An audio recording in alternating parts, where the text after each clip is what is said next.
Face à l'Afrique reçoit aujourd'hui M. Béa Bertin, ancien ministre de la promotion de la jeunesse et des sports en Centrafrique.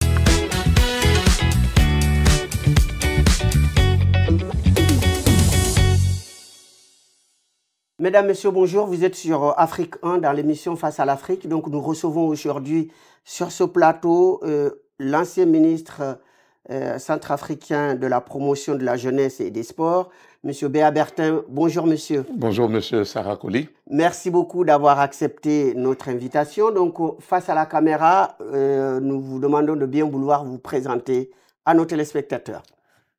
Mais je suis très heureux d'être dans votre studio aujourd'hui, d'être avec vous, monsieur Soli, rédacteur en chef de cette chaîne. Je suis donc Bertin Béa, ancien ministre de la République centrafricaine, promotion de la jeunesse et des sports. J'étais dans un gouvernement qui s'appelait Gouvernement d'action pour la défense de la démocratie, que dirigeait l'ancien Premier ministre Bézéra Bria, sous le magistère de Anchille Patassé. J'ai eu des activités parlementaires, 2 mandats de député, dans ma circonscription de Boali, à une centaine de kilomètres de la capitale, mais j'étais surtout membre du Parlement panafricain, qui est l'équivalent un peu du Parlement européen. Voilà pour cette modeste présentation. Et dans ce cadre-là, cela m'a permis de faire la connaissance de beaucoup de personnalités politiques de notre continent. Je peux citer Saleh Kebzabou, ancien Premier ministre du Tchad et aujourd'hui médiateur de la République. L'actuel vice-président qui vient d'être nommé il n'y a pas longtemps, du Gabon, Alexandre Barrot-Chambrier. Paix à son âme, le défunt Souleymane, qui était à la CDAO, ancien candidat à la présidence du Mali.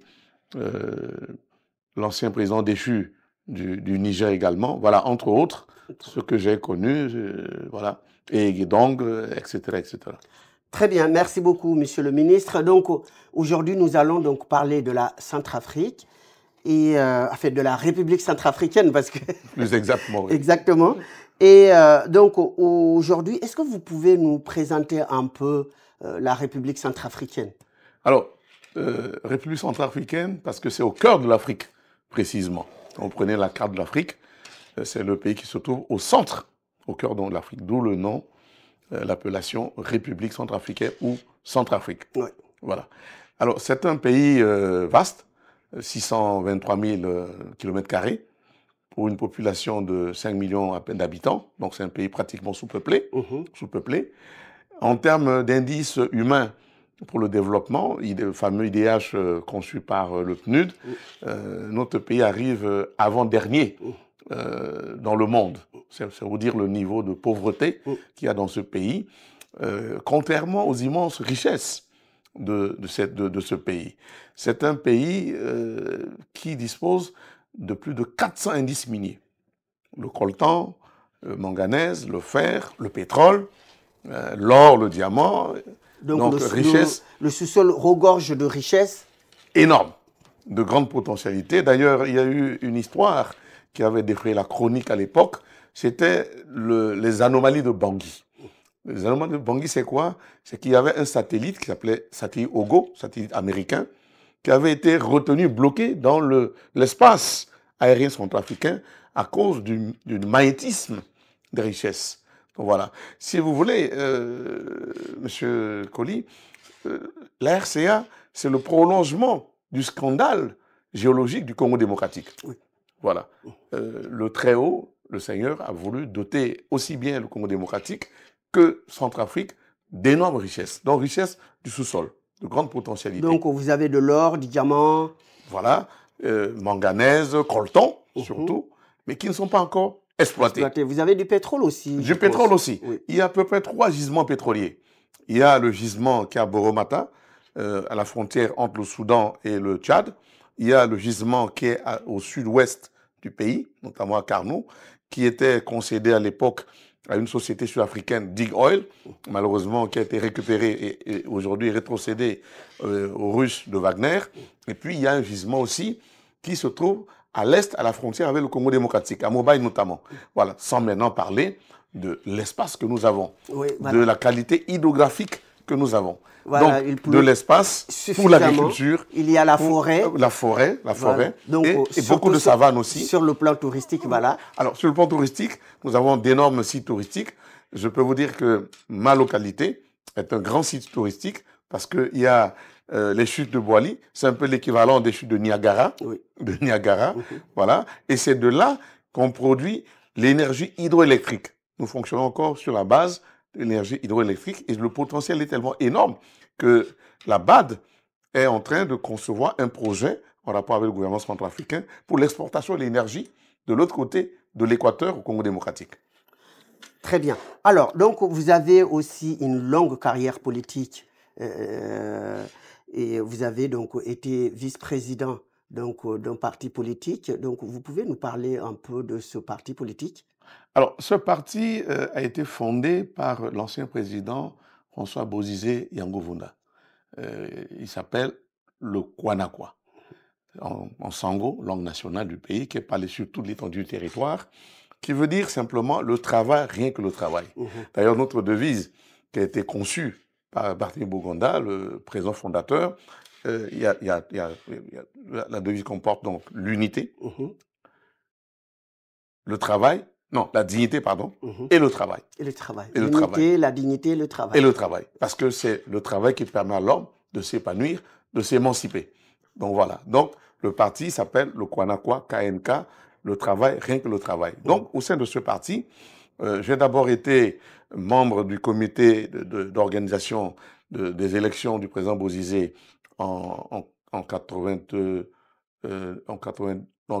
2005, en 2005, et puis je suis devenu secrétaire général du parti, par intérim dans un premier temps, puis confirmé secrétaire général, et puis à l'issue du congrès qu'on a eu récemment à Bangui, en 2020, je crois, si mes souvenirs sont exacts, donc j'ai été hissé à la fonction de vice-président du parti, donc numéro 2, après François Bozizé. Et depuis que François Bozizé a pris le chemin de la rébellion, en créant la coalition des patriotes pour le changement, CPC, dont il s'est mis en dehors du parti, voilà, et donc je suis devenu de facto, voilà, le numéro 2, le numéro 1, de fait, et de juré, de droit, leader de ce parti. Mais comme je suis resté en France pour des raisons d'exilé politique, eh bien, on a bien voulu confier cette présence par intérim à M. Christian, à l'ouvrier Christian Guénébem, qui donc assure l'intérim.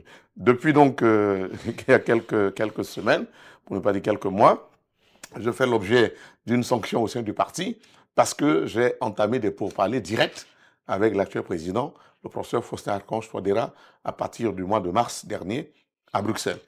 D'accord. Donc, quels sont les contours donc, de ce pourparler, en effet?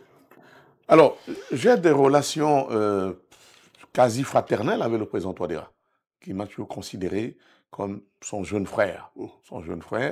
Et donc, quand il m'a reçu pendant 2 heures de temps, donc vous pouvez imaginer en 2 heures de temps, nous avons discuté de beaucoup de choses, mais je peux résumer en presque 2 points. Bertin Béat, tu n'as pas de poursuite judiciaire contre toi. Voilà, tu n'es pas mêlé ni de près ni de loin à cette rebelle, à quoi que ce soit. Il n'y a pas de poursuite contre toi, donc tu peux très bien rentrer au pays aujourd'hui et pour qu'on travaille. Nous avons l'obligation de redresser le pays. Voilà les 2 points qui ont constitué l'essentiel de notre pourparler. Et évidemment, comme je suis attaché au dialogue et à la reconstruction du pays, parce que le pays a trop souffert, peut-être tout à l'heure nous allons rentrer davantage dans le vif du sujet, mais ce pays a trop souffert, trop de morts, trop de blessures, trop de sang à couler. Eh bien, il faut qu'on arrive à nous retrouver conformément à l'unité prônée par Boganda, mais surtout à ce que l'ancien président du Dahomey, le roi Guézo, avait dit. Si tous les enfants de la mère patrie pouvaient apporter leurs mains pour boucher le trou de la jarre, le pays sera sauvé. Une jarre, si elle est percée, vous voyez, vous versez l'eau là-dedans, l'eau va couler. Mais s'il y a autant de mains qui viennent boucher les trous de la jarre, donc l'unité, le pays, la patrie sera donc sauvée. Donc je suis disposé. Pour vous, il est temps maintenant que tous les Centrafricains se mettent ensemble et donc autour du président pour pouvoir sauver ce pays. Mais je pense que il a été élu à 2 reprises comme président de la République. Pourquoi? Et puis dernièrement, le 13 août dernier, à l'occasion de la fête de l'indépendance du pays, l'accession du pays à la souveraineté internationale, eh bien, il a lancé un appel à l'unité, il a parlé de main tendue à tous les Centrafricains, à tous les leaders, sans exclusive, pour que nous puissions nous retrouver. Maintenant, il s'agit simplement d'étudier les modalités concrètes de la mise en œuvre de cette main tendue qu'il a lancée. En tout cas, la situation du pays est telle que nous avons l'obligation, nous avons le devoir impérieux, pour reprendre une formule d'Emmanuel Kant, l'impératif catégorique de nous retrouver autour de la table. Parce que Bertin Béat, que je suis modestement, je dis que, en reprenant 2 formules, la première, c'est celle de celui qu'a écrit l'auteur de la guerre de Péloponnèse, Thucydide. Il disait ceci: il n'y a pire fou que celui qui préfère la guerre à la paix. Cicéron avait dit ceci: il y a 2 manières de vider un différend. La première par la force, la seconde par la parole. Mais comme la première appartient aux animaux, il faut privilégier la seconde, c'est-à-dire le dialogue. Vous verrez que toutes les guerres, tous les conflits les plus meurtriers, depuis la Seconde Guerre mondiale, et là actuellement nous sommes en train de le vérifier, avec la guerre entre la Russie et l'Ukraine, qui va finir autour de la table. Récemment, le Vatican, avec le nouveau pape, comment il s'appelle, Léon XIV, a donc bien voulu offrir ses bons offices pour qu'il y ait cette médiation. Donc, toutes les guerres, tous les conflits armés finissent autour de la guerre. Alors, autant mieux faire l'économie, voilà, des destructions matérielles, des pertes en vie humaine, etc., etc. Donc voilà, je suis pour cette politique. J'ai accepté, c'est pour ça que je suis allé à la rencontre du président, pour qu'on puisse discuter et trouver des solutions aux problèmes qui se posent à notre pays, parce que ce sont des défis considérables.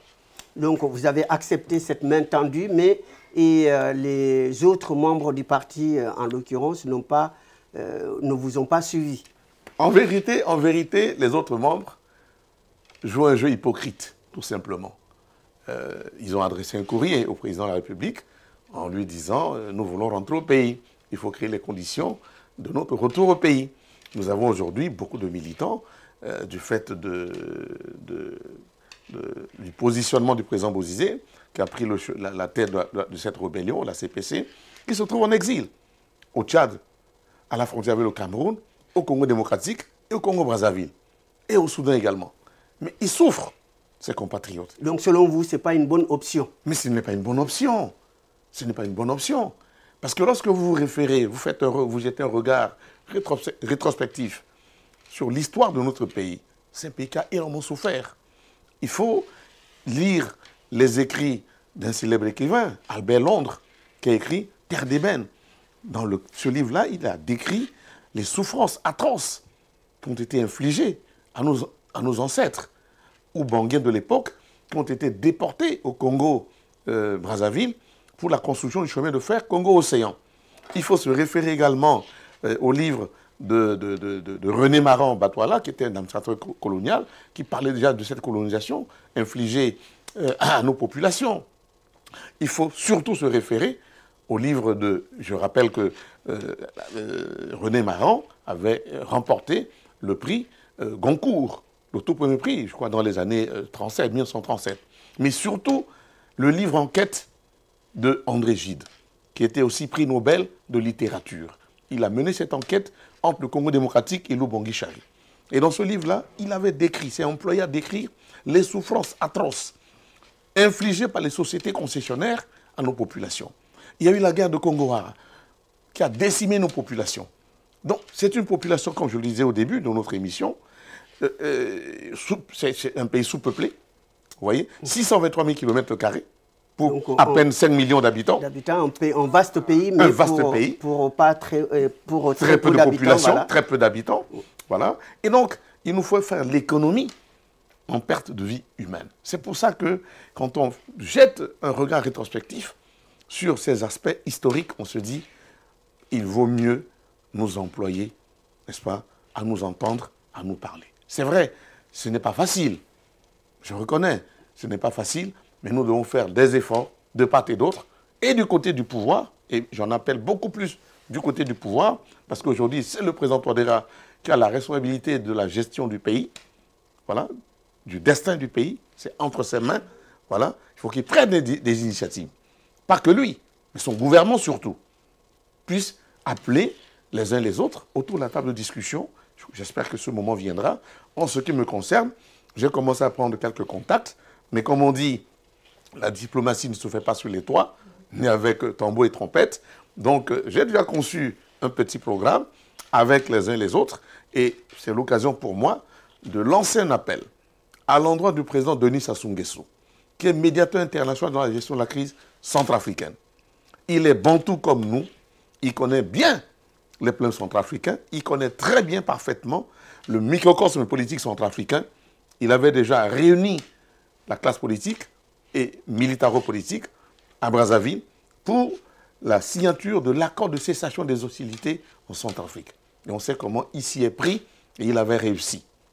Ce qui nous a permis d'aller aux élections, élections qui a permis la victoire de M. Faustin Archange Touadéra. Donc j'en appelle aujourd'hui, j'exhorte le président Denis Sassou Nguesso à reprendre son bâton de pèlerin et à se réinvestir dans la gestion de la crise centrafricaine. Et est-ce qu'aujourd'hui, donc, vous considérez que c'est ce camp pacifiste que vous incarnez aussi, eh bien, pour s'imposer dans l'avenir? Mais vous savez, le temps, comme disait l'autre, le temps est le meilleur allié de la vérité. Voilà, de la vérité. Et le défunt président Patassé, paix à son âme, il disait la vérité vient doucement, doucement, finit par renverser le mensonge, par lui donner une paire de gifles et par s'imposer. Donc, un jour ou l'autre, ce n'est qu'une question de temps, ça peut être à court, moyen ou long terme. Ce qui est sûr, il faut que les uns et les autres puissent avoir conscience, avoir un devoir patriotique, de l'intérêt, un sens de l'intérêt général pour que nous puissions nous asseoir autour de la table. C'est vrai, on me dira toujours, et c'est le reproche qu'on me fait, voilà, que voilà, tu es aujourd'hui comme un traître. Non, il faut privilégier l'intérêt général. Et la politique, c'est aussi l'art d'avaler des couleuvres. C'est pour cette raison que je préfère aujourd'hui encaisser des coups, des injures, des insultes de la part de mes compatriotes. Ils me disent, ah voilà, tu as trahi, j'ai trahi quel camp? Lorsque moi, personnellement, aujourd'hui, peut-être on va en parler, lorsque je vois la faible capacité de l'opposition à mobiliser, je me dis, mais pourquoi continuer à rester dans cette voie? Je suis ici en France, j'ai eu l'occasion de regarder, d'observer de très près la mobilisation des Sénégalais. Lorsque Macky Sall a voulu modifier la Constitution, j'ai vu les Sénégalais dans la rue, ici à Paris. Voilà, la capacité des Sénégalais de la diaspora ici en France, ne serait-ce qu'ici, ce qui a permis, n'est-ce pas, ce qui a obligé Macky Sall à contrer Macky Sall à reculer. Et puis, ce qui a permis à favoriser la victoire de l'opposition avec Ousmane Sonko et voilà. Vous voyez? Donc, il y a une faible capacité de l'opposition qui a de la peine à mobiliser les gens, à mettre les gens dans la rue aujourd'hui. Ce n'est pas possible. Ensuite, à l'intérieur de ma formation politique, j'ai bien observé que le parti aujourd'hui est presque décapité, puisque l'essentiel de la direction du parti se trouve à l'extérieur. Oui. Comment on peut faire la politique en étant à l'extérieur? Et aussi, cette direction est gagnée par des dissensions internes. Voilà. Donc, c'est tout cela qu'il faut aujourd'hui chercher à régler. Donc, est-ce qu'à votre avis, au sein de ce parti-là, ce que l'on peut qualifier comme des faucons ou sont majoritaires ou des pacifistes comme vous? En vérité, les faucons sont devenus de plus en plus minoritaires aujourd'hui. Notre base politique se trouve à l'extérieur et en situation de souffrance indescriptible, ainsi que la direction locale du parti, qui est incarnée aujourd'hui par Mme Rachel Ningaon, qui est secrétaire générale adjointe du parti, estime que le vice-président a bien fait d'entamer ses pourparlers, ce qui va favoriser le retour de bon nombre de nos militants qui craignaient pour leur intégrité physique Donc, elle est de votre avis? Elle est de mon avis. D'ailleurs, ces jours-ci, elle s'est érigée contre la mesure inique, illégale et anti-statutaire prise par le président intérimaire du parti. Que je vais d'ailleurs, ces décisions que je vais attaquer devant les juridictions administratives de notre pays. Voilà. Donc je suis en discussion avec les avocats, mes avocats, à qui j'ai fourni déjà l'essentiel de tous les documents et qui préparent donc la contre-attaque devant les juridictions administratives aujourd'hui. Alors, donc, on rebondit sur cette même volet, donc vos relations avec donc, le président fondateur de ce parti, le président Bozizé. Alors, en faisant le choix de diriger une rébellion, il s'est mis de facto et de juré, donc de droit, en dehors du parti. Puisqu'on ne peut pas être dirigeant d'une rébellion et gérer une formation politique qui doit être respectueuse de la légalité des lois et règlements de la République. Donc vous êtes viscéralement contre cette rébellion? Mais c'est une mauvaise option, je l'ai dit. Il avait déjà fait une rébellion à l'époque.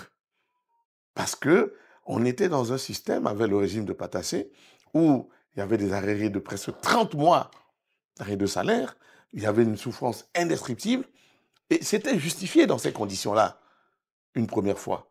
Bon, on peut me dire, il n'y a pas de 1 sans 2, il n'y a pas de 2 sans 3. Ouais. Mais enfin, je dis au président Bozizé, même si je ne le dis pas, mais c'est l'occasion, profitant de ce plateau, pour lui lancer un appel.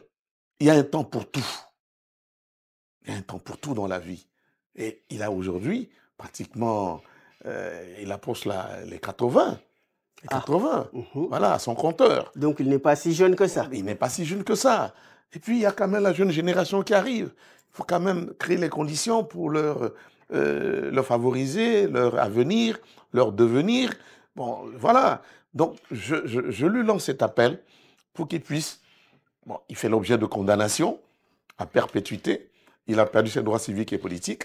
Il est sous la poursuite de la CPS, la Cour pénale spéciale, et aussi, surtout, de la Cour pénale internationale. Donc, je ne vois pas comment aujourd'hui il a une certaine marge de manœuvre pour, n'est-ce pas, revenir sur la scène politique. Voilà. Donc, je lance cet appel-là pour qu'il revienne à la raison. Qu'il dépose les armes. Qu'il dépose et que nous puissions voir les conditions, non pas de reddition, mais les conditions de son retour dans la dignité. Et ça peut s'arranger, tout ça. Ce sont des questions que nous pouvons mettre sur la table, voilà, en discuter sereinement, de manière lucide, voilà, pour qu'il rentre dans la dignité au pays. Alors, donc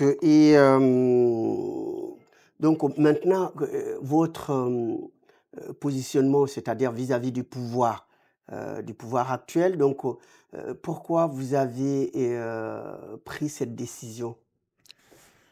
C'est une décision, M. Colli, prise en âme et conscience. Je totalise près de 4 décennies de combat politique. Car j'ai commencé, aujourd'hui à 62 ans, bientôt 63 ans, j'ai commencé la lutte politique très jeune. Dans le mouvement estudiantin, où j'ai été emprisonné, exclu de l'université de Bangui, et donc impossible de poursuivre mes études à l'extérieur. Privé de passeport également. J'aurais pu venir en France, j'étais inscrit à l'université de Normandie, à Caen, pour faire mes études de droit jusqu'en agrégation. J'en ai été privé. Mais ça ne me fait aucun mal. Je me dis que c'était mon destin. Voilà. Donc, après 40 ans de lutte politique, où j'ai côtoyé les éminentes personnalités politiques de notre pays, Abel Goumba, David Dako, Malindoma, François Pewa, Alphonse Blagué, Guémidé, que sais-je encore. J'ai côtoyé ce beau monde. J'ai appris auprès d'eux. Voilà. Vous voyez? Donc, cette position politique est la résultante d'une autocritique, voilà, personnelle. Et je me suis dit, mais à quoi bon tout ça? Tout ça pour ça? Non. Et comme je vous le disais tout à l'heure, j'ai observé la peine que notre opposition éprouve pour mobiliser. La population ne suit pas mes frères de l'opposition. Je préfère le leur dire. Parce qu'ils sont lassés de... Mais ils sont lassés, ils sont fatigués. Et beaucoup de nos populations qui ont observé la prise de pouvoir par la Séléka considèrent que la plupart de ces hommes politiques-là, pour ne pas les nommer ici, étaient de mèche, étaient en complicité, ont favorisé la prise de pouvoir de la Séléka. Et quand la coalition Séléka a pris le pouvoir, vous ne pouvez pas imaginer les massacres, les destructions des biens, surtout des chrétiens, alors qu'il n'y avait jamais eu de problème entre la communauté chrétienne et nos frères musulmans. Musulmanes, pas du tout. Pas du tout. Vous comprenez? Donc, on a observé tout cela. Et puis, j'avais parlé tout à l'heure de ce qui se passe à l'intérieur de mon parti, puisque je dois vous le dire ici, profitant de votre plateau, que je suis rentré, je ne voudrais pas étaler tous les problèmes ici, mais je voudrais dire l'essentiel. Sur 2 questions majeures, je suis rentré en contradiction profonde, fondamentale, avec le président fondateur du parti. Même s'il était en dehors du parti, il était chez la CPC, mais il était en relation avec le président, l'ancien président du Sénégal, Macky Sall, pour chercher des faveurs pécuniaires. Et moi, je ne le savais pas. C'est plus tard qu'un ami va m'informer que, mais tu sais, tu as complètement bouleversé le plan de Bozizé qui était en discussion avec Macky Sall pour chercher des faveurs financières. Je lui ai dit, mais je n'étais au courant de rien. Alors, à ce moment-là, moi, Bertin Béat, j'avais sorti un communiqué pour condamner le coup d'État constitutionnel au Sénégal. C'est à partir de là que Macky Sall a bloqué ce financement. Et il m'en a voulu. 2e point de divergence. J'ai voulu prendre des avocats pour le défendre. J'ai commencé par Maître Nicolas Tchangay, ancien bâtonnier du barreau centrafricain, qui est dans l'opposition. Il a rejoint l'équipe des avocats qui devaient défendre François Bozizé. Par la suite, j'ai été en discussion avec Robert Dossou, béninois, ancien président du Conseil constitutionnel du Bénin, une icône de la vie politique béninoise, qui a accepté de le défendre. Mais surtout, je voulais prendre des attaches avec Maître Dupont-Moretti. Bozizé n'a pas voulu. Puis je lui ai dit, mais président, je ne sais pas ce que vous voulez. Voilà. Donc voilà les points sur lesquels on ne s'est pas compris. Et puis j'ai observé une forme d'ethnicisation de notre formation politique. Mais François Bozizé, je dois vous le mentionner ici, a été longtemps aide de camp, garde du corps de Jean-Bedel Bokassa, qui n'était pas de son ethnie. Il a fait partie du gouvernement de David Dacko, qui avait fait de lui ministre de la Défense. Voilà. Si ceux-là qui n'étaient pas de sa région ont voulu, n'est-ce pas, assurer sa promotion, c'est dire qu'ils n'étaient pas des tribalistes. Pourquoi aujourd'hui tribaliser le parti? Pourquoi ethniciser le parti?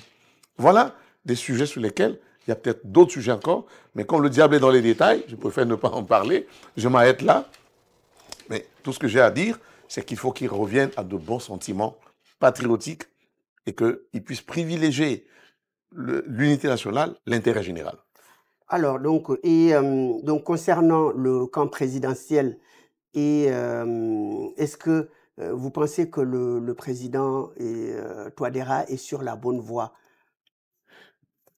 Le président Touadéra, il était animé de bonnes intentions, n'est-ce pas? Mais ce que je constate, c'est qu'il est devenu un peu comme l'otage de son propre camp. Non, un président, comme disait De Gaulle, doit se hisser au-dessus même de son propre camp pour regarder plus loin, plus large et rassembler surtout.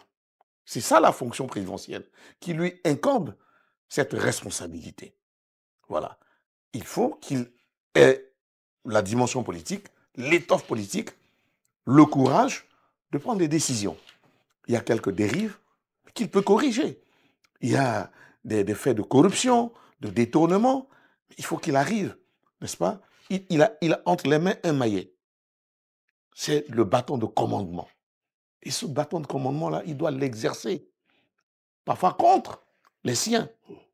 Contre les siens. Donc c'est à ça aussi que je lui lance cet appel-là, profitant de votre plateau, pour qu'il puisse, il va chercher à briguer un 3e mandat. Je suis pour cela. C'est pour ça que j'ai répondu donc, à l'appel qui a été lancé à Villejuif, notamment, ici à Paris. Voilà. On se prépare également avec une autre équipe. Nous avons mis en place une association dénommée Touadéra va gagner. On se prépare à faire donc... Donc vous pensez que c'est lui l'homme de la situation pour apporter la stabilité au pays? Mais c'est ce que je pense, mais fondamentalement, mais viscéralement. Voilà. Et d'ailleurs, ça ne trompe pas, vu que les autres n'ont pas de capacité à mobiliser, parce que la politique, la démocratie, c'est quoi? C'est l'arithmétique. Ouais. C'est le nombre qui compte. Alors quand je vois ceux qui sont là, moi je n'ai pas d'ambition aujourd'hui, j'en ai pas. Mais quand je vois les autres qui ont de l'ambition, L'ambition présidentielle. Présidentielle notamment. Si je vois Dolo Guélé à Nice, pour le nommer ici, s'il a réussi à faire un score honorable, c'est parce qu'il avait eu à l'époque le soutien de nos formations politiques pour lui permettre, n'est-ce pas, d'être qualifié pour le second tour à l'époque. Voilà. Et si c'était déplacé pour aller à Bossangoa rencontrer à l'époque François Bozizé, c'est parce qu'il était conscient du poids politique de notre formation politique. Les autres, quand je vois Martin Ziguinè, qui est un grand frère que je respecte beaucoup, qui a fait à l'époque, en 2005 notamment, un très bon score. Il avait réussi à mettre François Bozizé en ballottage, mais par la suite, quand vous voyez les statistiques, il était en recul. Les autres, Mbolingumba, Karim Mekassoua, leur score tourne autour de 2-3% à peine. À partir de ce moment-là, ils ne pèsent pas sur l'échiquier. Est-ce que ce n'est pas un signe de la part des citoyens centrafricains pour renvoyer cette vieille classe politique à la retraite? Mais je pense aussi, c'est un message que cette population nous renvoie. Eh bien, il faut parfois aussi regarder tout ça avec lucidité. Mais bon, les autres, parfois ils disent, oui, mais François Mitterrand, c'est à quel âge qu'il a réussi à se faire élire? Non, le contexte est différent. Voilà, nous avons de plus en plus des jeunes, voilà, de plus en plus des jeunes qui sont devenus très exigeants, voilà, et qui se sont rendus compte, effectivement, que cette classe politique a été toujours de mèche avec la coalition Séléka, qui était la cause de tous les malheurs, des déboires que nous avons connus dans notre pays. Alors, donc maintenant, vous, personnellement, alors, est-ce que vous êtes prêt à rentrer au pays et à jouer un rôle?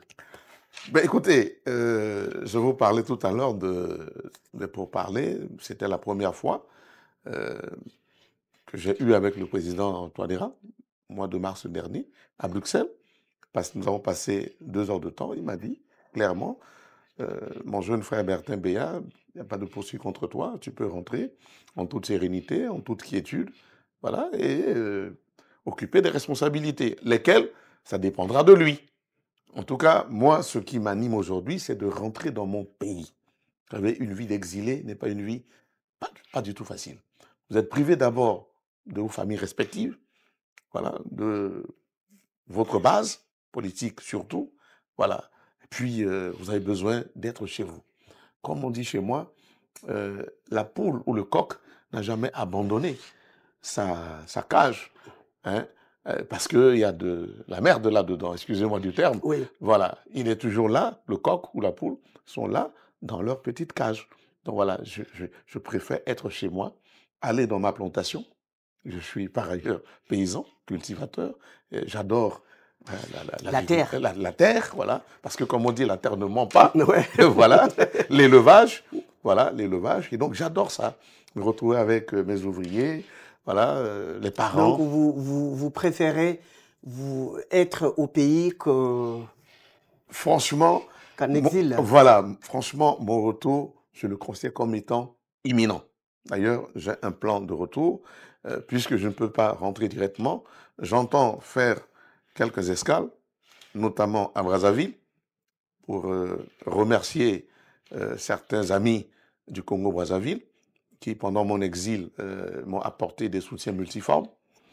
Passer à Libreville pour saluer mon aîné, mon grand frère, Alexandre Barrault-Chambrier, qui vient d'être désigné, nommé vice-président de la République en charge du gouvernement. Faire un tour à Lomé, parce qu'il aura le 140e anniversaire de la conférence de Berlin, qui avait consacré la balkanisation et le partage de l'Afrique, oui, par les puissances occidentales, voilà, et peut-être Abidjan un peu, voilà. Donc, et puis rentrer à Bangui. Je considère comme définitivement, en tout cas, reprendre ma base en Centrafrique et peut-être, pourquoi pas, jouer un rôle politique. Donc, vous voulez attaquer donc, l'ancien parti et, devant les juges. Donc, c'est pour aussi être réintégré ou bien tout simplement pour que vous soyez rétabli dans vos droits? En tout cas, il faut que la justice soit dite. Il faut que les juges administratifs puissent dire le droit et considérer la décision prise par le président par intérim comme étant une décision inique, illégale parce que anti-statutaire. Après le reste, vous savez, c'est pas d'ici que je peux annoncer la suite de mes activités politiques. Il faut que je sois sur le terrain. Et comme on dit, c'est le terrain qui commande. C'est à partir de là que je vais apprécier. Je vais examiner le climat sociopolitique à l'intérieur du parti, prendre quelques conseils auprès d'amis, de frères et tout, avant de prendre une quelconque décision. Et surtout, en parler avec le président du parti. Voilà. Qu'est-ce qu'il pense aujourd'hui? Parce que je n'aimerais pas arriver au stade où, comme on dit habituellement en politique, il faut commettre un parricide. Je ne voudrais pas en arriver là. Non. Il faut que je puisse évoquer la question avec lui, franchement, de manière claire, nette, pour que chacun prenne ses responsabilités en connaissant de cause. Oui, mais vous avez aussi des partisans dedans, Oui, dans ce combat. oui, je vous l'ai dit.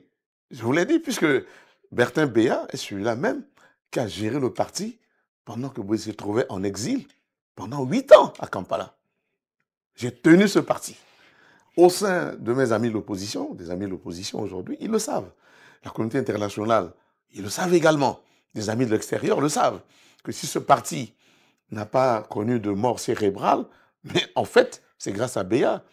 Et surtout avec l'appui, le soutien de mon épouse, qui a rejoint l'éternité. Voilà. C'est nous, c'est à deux que nous avons tenu ce parti. Voilà. Et pourtant, sous le maréchal de Bozizé, vous pouvez vérifier cette information, je n'ai jamais eu à occuper une quelconque fonction. Voilà. Et aujourd'hui, je suis payé presque en monnaie de singe. Et comme disait Bernanos, il y a des services si grands qu'on ne peut payer que par l'ingratitude. Voilà. C'est la situation que je vis. Mais comme je vous le disais tout à l'heure, faire la politique, c'est aussi avaler des couleuvres. Et donc, il faut que je puisse discuter avec lui, honnêtement, franchement, et à partir de là, ensemble avec mes partisans, et il y en a beaucoup, au-delà de nos formations politiques, hein, voilà, j'ai des amis, j'ai des supporters, voilà, je vais recueillir leurs conseils de part et d'autre, et à ce moment-là, je prendrai une décision en conséquence, en toute responsabilité. Eh bien, concernant Bozizé lui-même, certains le disent en Guinée-Bissau, d'autres disent au Cameroun. Donc, est-ce que vous avez de ces nouvelles? Non, depuis un certain temps, nous avons rompu, comme on dit, les amarres, pour parler un langage de gens qui font le bateau, comme on les appelle. Oui. Voilà, on a rompu un peu les amarres, donc à cause des problèmes que je vous ai évoqués. Il a quitté le Tchad parce qu'il a signé quand même la feuille de route de Luanda. Cette feuille de route avait donc fixé des règles claires, des obligations, voilà, au groupe politico-militaire, moyennant compensation financière, qu'il a perçue. Je le dis aujourd'hui haut et fort sur ce plateau, même s'il s'emploie à nier cette évidence. Voilà, c'est connu, c'est reconnu. Même ceux qui étaient qui dirigeaient d'autres groupes politico-militaires nous l'ont dit. Voilà. Qu'il a touché de l'argent. Il a touché de l'argent à travers la feuille de route de Luanda. Eh bien, puisqu'il a touché, la contrepartie, c'était de renoncer à la lutte armée et donc de démobiliser ses troupes, ses éléments. Ce qu'il n'a pas fait, puisqu'il continue à entretenir des relations avec eux, jusqu'aujourd'hui d'ailleurs.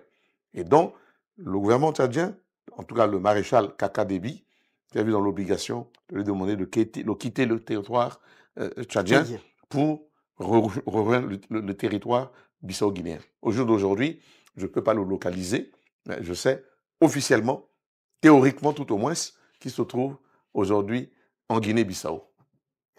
Alors, donc, on me signale à la régie qu'on arrive au terme donc, de l'émission, donc une émission bien animée. Hein, Merci beaucoup. Et donc, Maintenant, donc aussi, vous aujourd'hui, vous avez un conseil à donner au président Touadéra.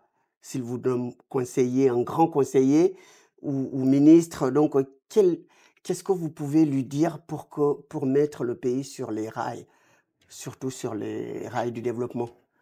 Vous savez, Lénine avait cette belle formule, la vérité est révolutionnaire. Voilà, la vérité est révolutionnaire. D'ailleurs, même Che Guevara l'a répété aussi. Et donc, il faut dire la vérité, mais parfois, elle peut blesser. Mais le conseil que j'ai à donner au président Touadéra, sans pour autant chercher à le heurter, tout en respectant ses fonctions, Ses ses prérogatives. prérogatives du président de la République, il faut qu'il arrive à s'isoler, à être dans sa chambre, seul. Parce que le pouvoir, à un moment donné aussi, exige la solitude. Voilà, qu'il se retrouve seul en se disant ceci. Ce peuple qui a tant souffert a bien voulu me confier son destin en me faisant élire comme président de la République en 2016, je crois, et me réélire encore à nouveau. Qu'est-ce que je dois faire pour soulager ces souffrances? En termes d'amélioration au niveau de l'eau potable, d'électricité, de construction d'infrastructures scolaires, hospitalières, routières, voilà les défis qui se posent. Eh bien, en luttant impitoyablement contre la corruption qui gangrène le pays, les maigres ressources que l'Union européenne, que les partenaires, surtout occidentaux, nous accordent, sont détournés. Mais vous savez, et ces cas de détournement sont comme le nez sur le visage. C'est clair et net. Il faut qu'ils s'emploient à combattre tout cela et pour que son peuple lui dise « Ah, mais pourquoi pas? Voilà ce que les autres font ailleurs. » Voilà. À remettre l'agriculture en marche. C'est un pays, comme on a dit au départ, au début de cette émission, qui a d'énormes potentialités agro-pastorales, sans parler du sous-sol. Parce que vous savez, le pétrole, c'est toujours source de conflits. Le Tchad a fait l'expérience. D'autres pays ont fait l'expérience également. Mais ne serait-ce que l'exploitation des richesses du sol. La terre ne ment pas. Et moi qui ai fait un peu de cours d'économie, il y avait un grand économiste, c'est François Quesnay. Économiste médecin. Il considérait que la terre est la première richesse et qui favorise la croissance économique car elle ne ment pas. Rappelez-vous aussi, je vais terminer là, de La Fontaine, je crois. Oui. Le laboureur et ses enfants.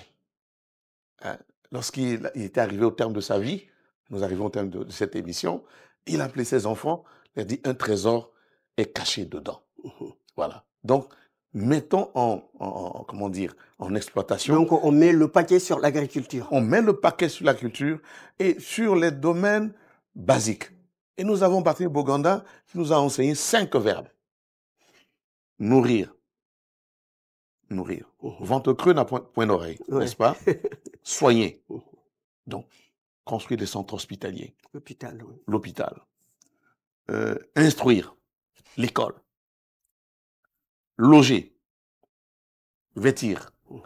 Le vêtir n'a plus, aujourd'hui, n'est plus d'actualité. Parce qu'au temps de Boganda, nos grands-parents étaient vêtus de cache-sexe. Voilà. Donc, Boganda luttait contre cela pour qu'ils puissent s'habiller correctement comme des hommes et non pas être comme des sous-hommes. Voilà. Donc, il suffit de conjuguer ces 5 verbes-là, voilà, ou les 4 premiers. Nous sommes sur les rails. Il va mettre le pays sur les rails du développement et de la croissance économique. Voilà. Si j'ai un conseil à lui donner, voilà, c'est autour de ces quelques points saillants que je viens donc d'évoquer donc, au cours de cette émission. Merci beaucoup donc au monsieur Bertin, donc ancien ministre centrafricain de la promotion de la jeunesse et des sports, un grand politicien, un homme politique qui a une très longue expérience. Donc maintenant nous arrivons au terme de l'émission. Donc face à la caméra, quels sont vos mots de conclusion? Alors les mots de conclusion, je suis un peu embarrassé. D'abord la fierté d'être l'invité de votre émission face à l'Afrique aujourd'hui. Il faut qu'on arrive à communiquer beaucoup par rapport à notre continent. Mais revenons à la situation de mon pays, et de fois me rend triste, c'est qu'on arrive à s'entendre autour du premier le premier principe de notre devise, l'unité. C'est le premier mot. Un pays divisé n'a jamais réussi.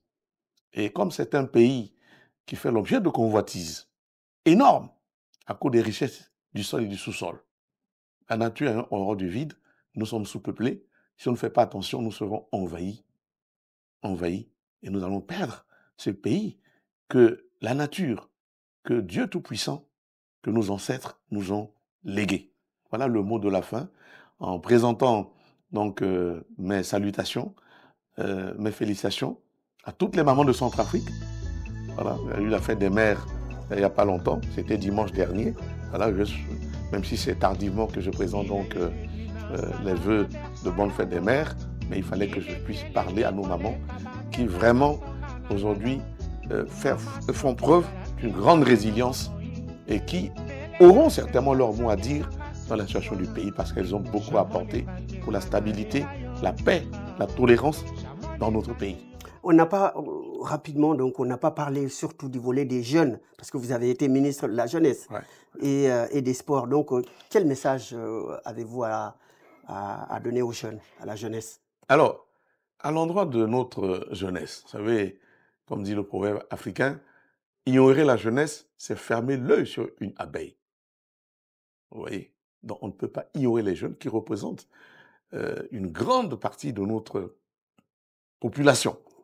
Voilà. Mais il faut répondre aux exigences, aux aspirations des jeunes, autour des problèmes de l'emploi pour les jeunes, autour des problèmes d'infrastructures sportives qui nous font défaut.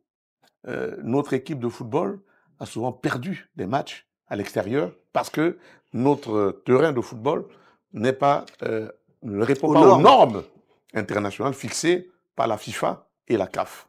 Nous sommes obligés de jouer à l'extérieur et malgré le potentiel que nous avons beaucoup de jeunes aujourd'hui qui évoluent. Nous avons Kondogbia qui a joué en Espagne et qui est maintenant, je crois, à Marseille et d'autres jeunes encore. Voilà. Vous voyez, nous avons un potentiel en matière de basketball qui est énorme aussi, mais que nous n'arrivons pas à mettre en exploitation. Et d'ailleurs, je remercie les autorités françaises parce que lorsque j'ai été reçu au Quai d'Orsay, j'ai insisté sur ces volets-là. Emploi des jeunes, construction d'infrastructures sportives. Et là, la coopération française s'est employée, n'est-ce pas, à construire des infrastructures de basketball. Je leur ai demandé de chercher à nous affecter 2 entraîneurs de haut niveau de football et de basket, puisque la France est un pays de football. Ayant remporté déjà 2 ou 3 fois la Coupe du Monde de football. Ayant remporté aussi la Coupe d'Europe de football. Ayant aussi remporté la Coupe du Monde de basketball. Donc, il y a un fort potentiel en matière de coaching ici en France et c'est une discussion que j'ai entamée avec eux. Ils ont commencé déjà à répondre à cette doléance-là. Je les remercie beaucoup, profitant de votre plateau, n'est-ce pas, pour qu'ils continuent à mener l'effort, n'est-ce pas, de soutien à nos jeunes parce que c'est cette jeunesse-là qui est le fer de lance de la nation. Je vous remercie donc M. Béa et Bertin d'avoir accepté l'invitation, donc de nous parler de ce pays, de ce vaste pays qui est la République centrafricaine. Donc je remercie nos téléspectateurs d'avoir suivi cette émission. Je vous donne rendez-vous à très bientôt sur Afrique 1 dans l'émission Face à l'Afrique et je remercie également la régie avec M. Faisal Sidiki et à notre PDG Hamza Taj. Et je souhaite à tous et à toutes une très bonne journée.